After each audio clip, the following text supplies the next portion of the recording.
Welcome to Kenton's videos. Enjoy the video. You start by powering off the surface and removing cards. Do it now, not later.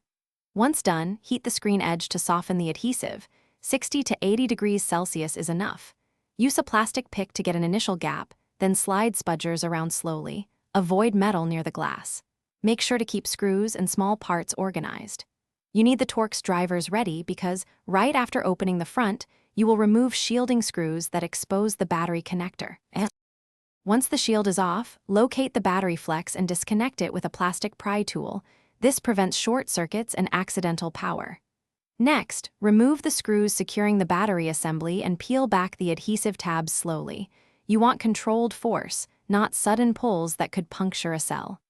Keep track of each screw placement. They vary in length. If the battery is glued, reapply gentle heat and slide a thin pick under the cell to free it without bending or stressing the board.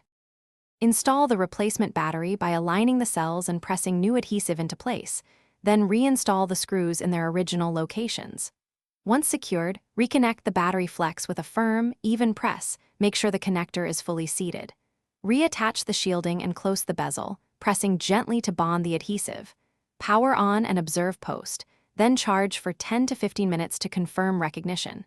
If it fails to boot, reseat the connector. Inspect the flex.